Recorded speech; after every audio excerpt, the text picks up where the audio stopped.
What is the pan law and why should you have to worry about it? It all boils down to one thing, which is it's there to keep you from having to adjust your fader volume as you pan left and right, and that's only if you choose the correct setting. So the question becomes, why would we have to adjust the volume as we pan, and what's the correct pan law setting? Let's find out. The pan law is not complicated, but it's super confusing for most people to the point where you can't even find an online discussion about it that's correct.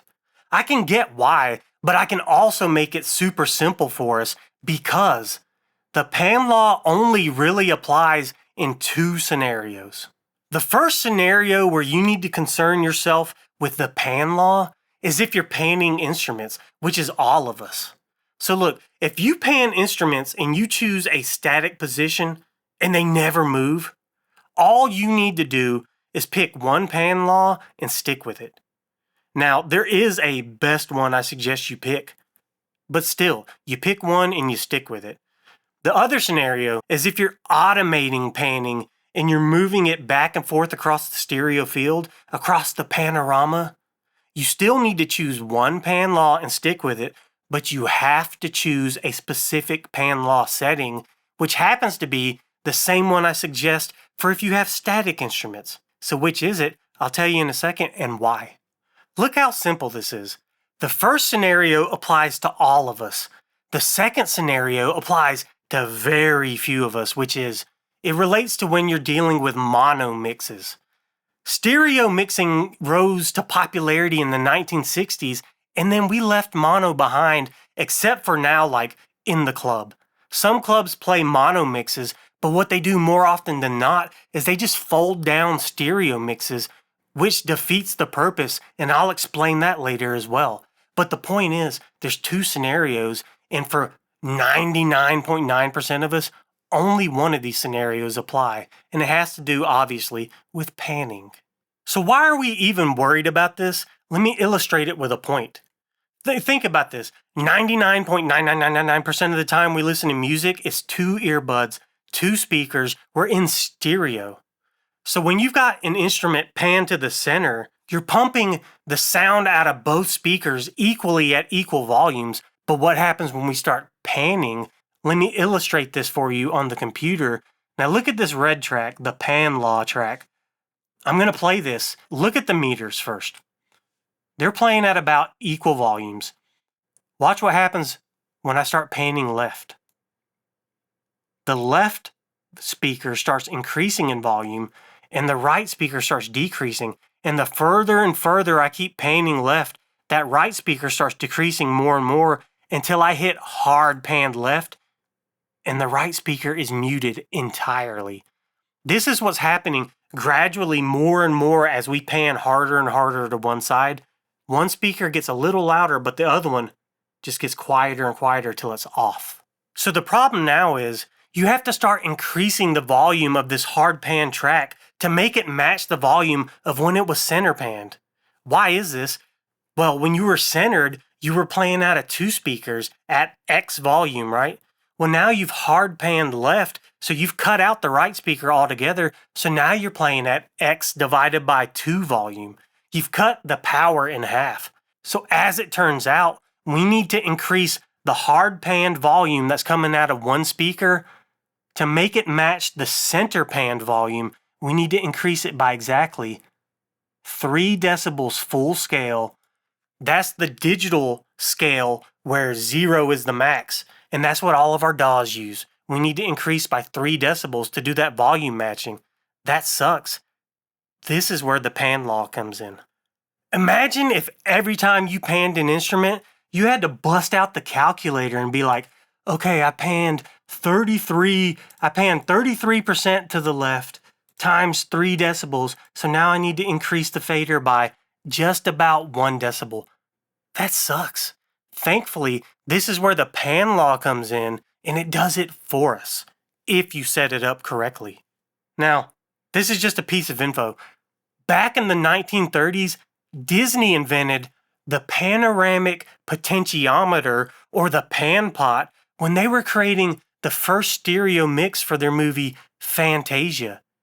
The more you know. And that's when they came to realize, we need to implement a pan law. So now you should understand why the pan law is needed. When you pan hard, you drop out a speaker and you cut the power by half. And to return back to that same amount of power, it requires a 3 decibel increase. And this is why when you open up your DAW and you start looking at the pan law settings, it's almost guaranteed that the default is going to be the 3 decibel pan law. So what you're achieving when you choose the 3 decibel pan law is it lets you set the level of an instrument in the center, and then as you pan it left and right, the volume stays stable. It doesn't start dipping by 3 decibels as you go left and right. It's doing the math for you. So say if you pan to the left by 50%, it's going to do the math and say, hey, it's not actually going to push your fader. Just behind the scenes, it's going to say, hey, 50%, we need to go up by 1.5 decibels. This means you never have to touch your faders when you pan, which you would have had to have done when all this was first invented. Now look, you might think that what's going on is that as you start panning to the outsides, the software is boosting the volume to make up for the loss. That's not what's happening. What's happening is dipping the center down by 3 decibels from the get-go. So everything starts lower, and then as you move to the sides, you increase by 3 decibels. And there's a very good reason for this that I'll explain to you in a second. So look, let me be very clear here. Choose the 3 decibel pan law. There are other options. I am going to explain them to you in a second, but choose the 3 decibel one. It lets you not only set levels and start painting without disrupting it, it's just not going to distract you as you start painting and you hear volume changes, then you got to reset it. Yeah, you can choose 0 pan law, but every time you pan, you're going to have to adjust the volumes. Just choose the 3 decibel pan law and you'll be set. Here's something else to take note of. The pan law generally only applied to pan pots, which generally only applied to mono signals. And if you're trying to pan with a stereo track, you should be using a balance pot. Now, in the modern day, like Logic Pro here, for instance, they're actually defaulting to balance pots now instead of stereo pans, as I show you. They're all balance pots, which is great, but oh no, am I missing the pan law? No, because by default in your settings here, you got all your pan law options, right? And then you got a checkbox that says apply pan law compensation to stereo balancers. Pan pots are out, stereo balancers are in, and the pan law does apply to stereo balancers. It's just something you should know. So then, like here on the screen, why are there all these other options for the pan law? 0, 4.5, 6 decibels. What is this compensated thing? Well, I'm going to tell you about it right now, starting with 0. 0 means there's no pan law. Every time you pan, you're going to start losing 3 decibels and you're going to have to make the adjustment by yourself. There's 0 reason ever to use this. People will tell you, oh, I can hear a difference in the punch. No, they can't. All it's doing is adjusting volumes.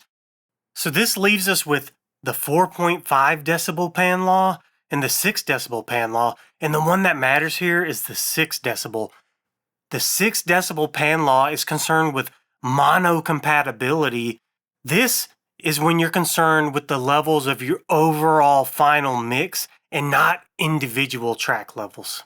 If for whatever reason you decide you want to be the guy that does 6 decibel pan law instead of 3, when you set up your volumes for your individually panned mono instruments, you're going to expect to sum that to mono and have it all still be in balance, but it's not, because the 6 decibel pan law has the center dipped out by 6 decibels.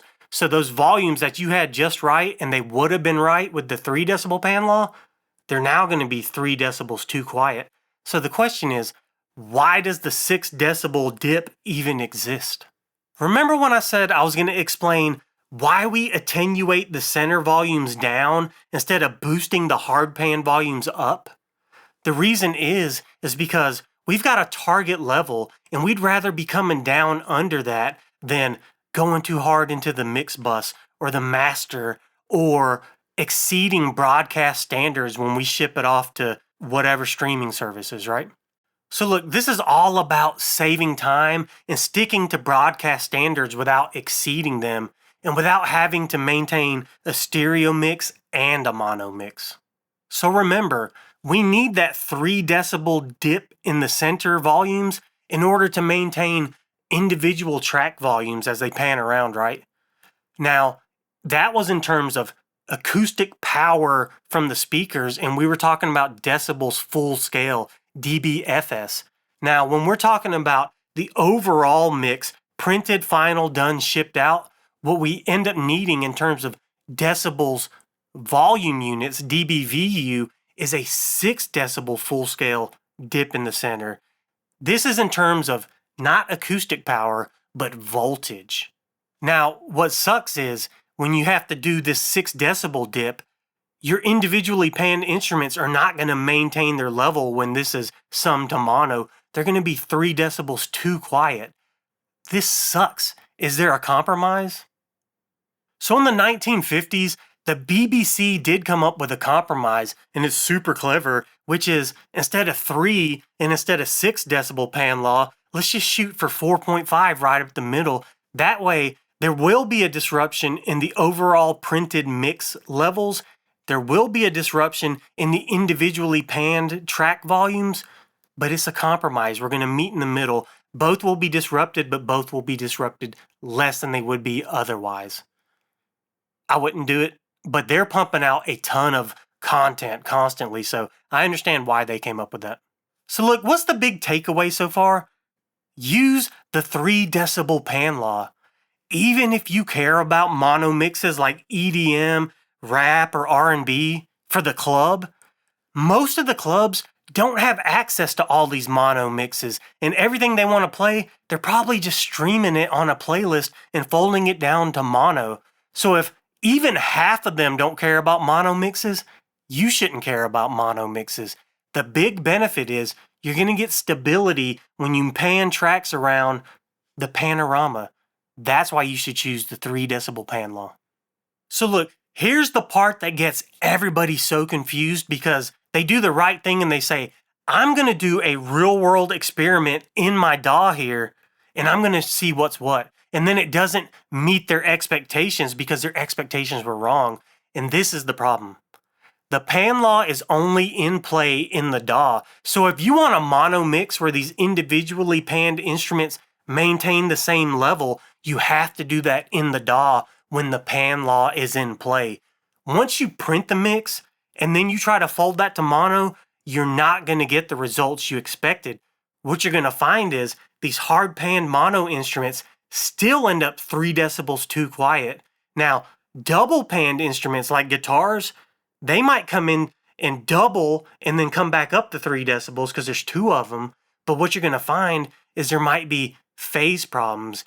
Destructive interference might reduce their volume some. They might sound tinny and weird and phasey. You have to address that first in the stereo mix in the DAW, and you do that by mixing in mono in the DAW. So there's one more question I raised but I didn't answer, and let me show you on the computer, which is, when you go to your global pan law settings in your DAW and you open the drop down and you're going, what the heck is this compensated word? What does it mean? They don't tell me anywhere. Let me explain it to you, but it's best understood visually, so let me show you at the whiteboard.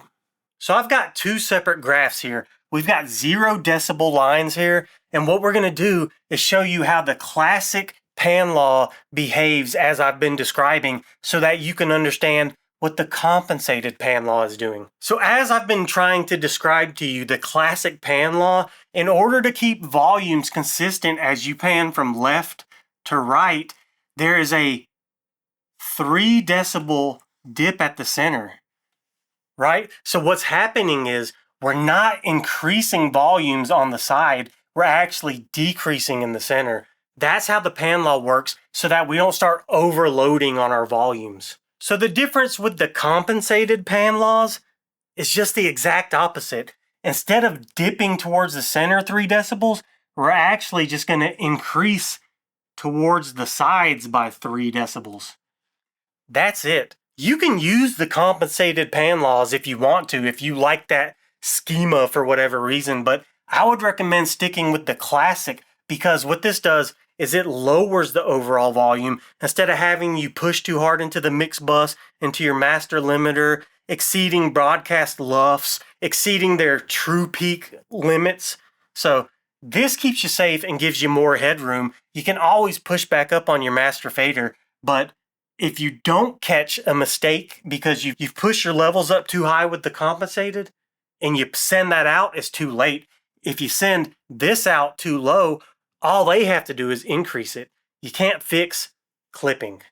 Also, let me clarify something from the previous video about mixing in mono because, I wasn't clear because I didn't say something. I just flat out left it out, which was, I was saying there's 4 main reasons to mix in mono here and there while you're mixing. And the first one is to set your levels. If you start with everything center panned and everything stacked up in frequency all up the center, it's so much easier to tell what levels you need to be setting, right? Now, I started talking about you can get in this endless loop where you're chasing your tail where you hear tracks panned and they sound perfect, then you mono them and they sound 3 decibels too low, so you push them back up, but then you go back to stereo and now they're 3 decibels too loud. What I failed to say was the reason you start chasing your tail like that is because you panned your instruments first and then you set the levels. So you got to what sounded right in the panned area. When you brought them to the center, they experienced that 3 decibel dip. So then you increased them by 3, but when you send them back out to stereo, now they're 3 decibels too loud. That's how you get in that loop up, down, up, whatever. So the correct thing to do is to set your levels in mono first. Then you pan, with the understanding that if you only have a single instance of an instrument panned off to the side, when it ends up folded to mono outside of the DAW, it's going to be 3 decibels too low. There's nothing you can do about it. There's no compromises. You don't want to compromise. You always want to put the fidelity of the stereo mix over the mono mix. Forget about compromises. Live with it. But go check any major label professionally, perfectly mastered mix and listen to it. If they got one guitar off to the side, fold that down to mono and watch that guitar come down. There's nothing you can do about it. There's nothing they could do about it. Just accept it and put the stereo over the mono. Nobody's listening to mono. But yes, my apologies. I wasn't clear in the previous video. I left that out. There's a few more things you're going to want to know about, such as, does the pan law affect stereo effects like a big ol' wide reverb? And the answer is no. Because think about your signal chain. You're going to hit your EQ and all your other plugins first. Then you're going to encounter the pan pot. This is where the pan law is taking place. So when you start panning and you get that volume compensation, that means the effect is already being affected by the pan law's volume change. So then the question becomes, well, if I have an instrument and I've panned it hard right, and then I smeared a big old wide reverb that stretches even across the center, is that going to experience a volume dip as it hits the center? No, that volume is already where it's going to be thanks to the pan law, and we don't want that kind of instability at the center, so thankfully it does not work that way. Also, the pan law only matters in the mixing and mastering phases. Once you print a stereo mix, that's a wrap on the pan law. There's nothing in your car or home stereo that says, hey, apply a 3 decibel dip. That's only when you're in production. There's nothing in the MP3 or WAV files that directs your smartphone to apply a pan law. Once it's printed and bounced out as a final mix, the pan law is out of the picture.